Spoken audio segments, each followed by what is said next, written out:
अस्सलाम वालेकुम वीवर की हाल चाल ने किवें हो सब वधिया हो। अज तुहानूं नायाब चीज़ विखाइए, नायाब चीज़ विखाइए पंजाब की। तुहानूं ओल्ड वर्सा है पंजाब का, जांदा होया दौर जिहड़ा गुजर चुकिया तकरीबन।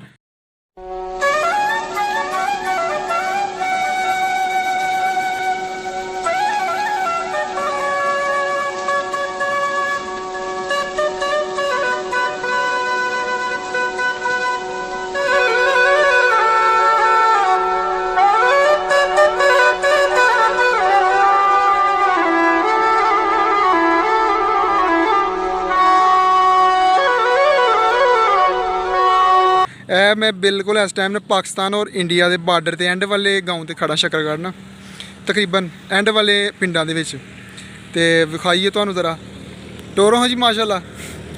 जनाब ढग्गियां दे नाल इस तरह हाल चलाते रहे ने। तो मैं कल वीडियो बनाई सी, तुहानूं दिखाए सन ढग्गे। तो वो एक दो दोस्त की फरमाइश सी कि तुसीं जनाब सानूं लाइव दिखाना भी है कि किस तरह ढग्गे चलते सन, किस तरह की दौर सी। वेखो और इंजॉय करो। इस तरह की वीडियो तुहानूं मिल नहीं सकती हुण इस दौर दे विच। बड़ी नायाब चीज़ लभी है। मैं गया सन डॉक्टर कोल शकरगढ़ अपने वालद साहब नूं लैके चैकअप करवाने वास्ते।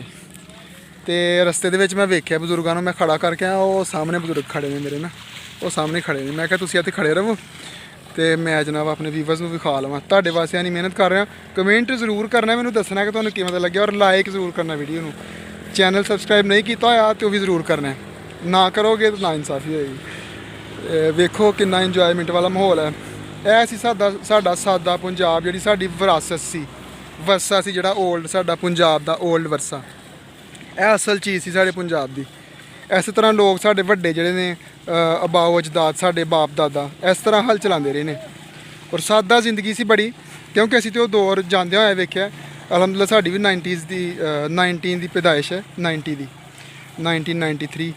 तो वो दौर असी भी कुछ झलक देखी है, असी भी जाते हुए हैं। उन्नी ज़्यादा नहीं, लेकिन कुछ इस तरह की झलक जी वो असी भी वेखी हुई है। इस तरह ही ढग्गियां दे नाल हाल चलांदियां वेखे है। उस तो बाद पट्ठे सिर ते चुक के लियाने, खोतियां ते जनाब गद्दियां ते लद के लैके आने, यह सारियां चीज़ां असी वेखियां ने। तो यह एक नायाब चीज़ मिली सी, क्योंकि हुण बिल्कुल नापीद हो चुके हैं, क्योंकि मशीनरी है जदीद दौर आ गया। सारे लोग जनाब कोई भी बंदा हत्थ दे नाल काम करना पसंद नहीं करता। गंदम वगैरह काश्त वो भी सारी ढग्गियां दे नाल ही हुंदी सी, टोटली ढग्गियां वाला माहौल सी सारा। तो हुण तो वो चीज़ नहीं रह गई ना, हुण तो सारा टोटली मशीनरी आ गई है। हुण अज तो 5-7 साल तो बाद जी साड़ी नस्ल है, उन्होंने अगर असीं दसांगे तो उन्होंने तो बिल्कुल उन्होंने कहना जी झूठ बोलते पे ने, ख्वाब सी एक। बड़ी नायाब चीज़ है, बड़ा साडा वर्सा साडा है सी पंजाब दा। और ऐसे वास्ते जेह्ड़े कबड्डी के मैदान दे विच, वालीबाल च जनाब जेह्ड़े खेलों के मैदान च पहलवान होंदे सन, वो भी ज़्यादा पंजाब तो होंदे सन। और साढ़े शकरगढ़ की धरती ने भी बड़े बड़े हीरे पैदा किए। वालीबाल की दुनिया के एक नाम है, कबड्डी के मैदान के तकरीबन हर मैदान के एक नाम पैदा किया। और ऐसे वास्ते ज़्यादातर लोग जिहड़े उन्होंने पेशा जिहड़ा वो खेतीबाड़ी है। नारोवाल के चावल बड़े मशहूर ने, तो इन्हां चीज़ों के नाल ही साडा शकरगढ़ मशहूर है। नारोवाल साडा इन्हां चीज़ों के एक नाम कमाया। वेखो और इंजॉय करो, और कमेंट जरूर करना, नाल दसना जरूर है कि किवें दा लग्गिया तुहानूं पंजाब साडा जांदा होया। यह साडा वर्सा सी, साडी विरासत सी। और अजकल तो लोग वैसे हत्थ नाल काम करना जिहड़ा उन्होंने तोहीन समझते हैं, अपनी शर्म महसूस करते हैं। लेकिन ये जिहड़े लोग सन फखर करते सन अपने, ऐसे वास्ते वो लोग पहलवानी के मैदान के सब तो अगे सन। लस्सी जनाब उन्हों की मरगूब गज़ा सी, ठीक है जी। और बड़ा ही प्यारा दौर सी, बड़ा प्यारा गुजरिया होया ज़माना। असीं वो आखिरी लोग हाँ जिन्होंने लोगों ने यह चीज़ां वेखियां ने, 90 वाले लोग जिहड़े ने। क्योंकि उस तो बाद तो 2001-2 तो बाद 5-10 तो बाद तो वैसे ही ख़त्म हो गई चीज़ां।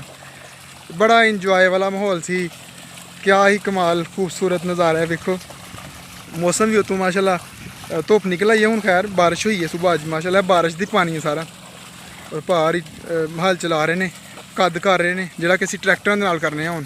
लेकिन भा हो रही है अजे भी ढग्गियां दे नाल रखे हुए हैं उन्होंने विरासत। मैं पूछा जनाब काहदे वास्ते, वो कहते हैं जी असीं विरासत वास्ते रखे हुए हैं, एक कि साडा वर्सा है, एक विरासत है।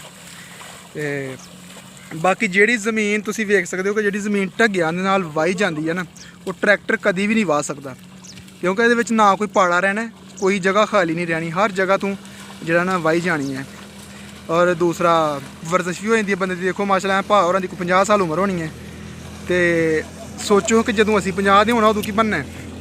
ਅਸੀਂ ਤਾਂ ਬਿਲਕੁਲ ਹੀ ਨਕਾਰਾ ਹੋ ਜਾਵਾਂਗੇ, ਕਿਉਂਕਿ ਕੰਮ ਹੀ ਕੋਈ ਨਹੀਂ ਕਰਨਾ ਸੀ, ਵਰਜ਼ਿਸ਼ ਹੀ ਕੋਈ ਨਹੀਂ ਕਰਨੀ। ਤੇ ਮੈਂ ਉਹ ਵੀ ਲੋਕ ਦੇਖੇ ਨੇ ਕਿ ਜਿਹੜੇ 50 ਦੇ ਵਿੱਚ ਜਾ ਕੇ 50-55 'ਚ ਕੁਰਸੀ ਤੇ ਬੈਠ ਕੇ ਨਮਾਜ਼ ਪੜ੍ਹਦੇ ਨੇ। ਇੱਥੋਂ ਤੱਕ ਆ ਚੁੱਕਾ ਹੈ। ਮੌਸਮ ਵੇਖੋ ਕਿੰਨਾ ਪਿਆਰਾ, ਬਗਲੇ ਕਿੰਨਾ ਇੰਜੋਏ ਕਰ ਰਹੇ ਨੇ। ਇਹ ਨਾਲ ਦੀ ਰੋਡ ਗੁਜ਼ਰਦਾ ਪਿਆ, ਦਰਮਾਨ ਸ਼ਕਰਗੜ੍ਹ ਰੋਡ, ਔਰ ਕਿਆ ਖੂਬਸੂਰਤ ਨਜ਼ਾਰਾ ਹੈ। ਬਹੁਤ ਹੀ ਜ਼ਿਆਦਾ ਇੰਜੋਏ ਕਰ ਰਹੇ ਹਾਂ। ਤੁਸੀਂ ਮੇਰੀ ਫੀਲਿੰਗ ਵੇਖਦੇ ਹੋਵੋਗੇ ਮੇਰੇ ਲਹਿਜੇ ਤੋਂ ਔਰ ਵੇਖਣੇ ਤੋਂ ਕਿ ਕਿੰਨਾ ਇੰਜੋਏ ਕਰ ਰਹੇ ਨੇ। ਬੜਾ ਹੀ ਜ਼ਿਆਦਾ ਇੰਜੋਏਮੈਂਟ ਵਾਲਾ ਮਾਹੌਲ ਹੈ, ਬੜਾ ਪਿਆਰਾ ਖੂਬਸੂਰਤ ਨਜ਼ਾਰਾ ਹੈ। ਇਹ ਚੀਜ਼ਾਂ ਬੜੀਆਂ ਨਾਯਾਬ ਹੋ ਗਈਆਂ ਅੱਜ ਕੱਲ੍ਹ। ਵੇਖ ਕੇ ਤੇ ਕਮੈਂਟ 'ਚ ਮੈਨੂੰ ਜ਼ਰੂਰ ਦੱਸਣਾ ਤੁਹਾਨੂੰ ਕਿਵੇਂ ਦਾ ਲੱਗਿਆ। Thank you.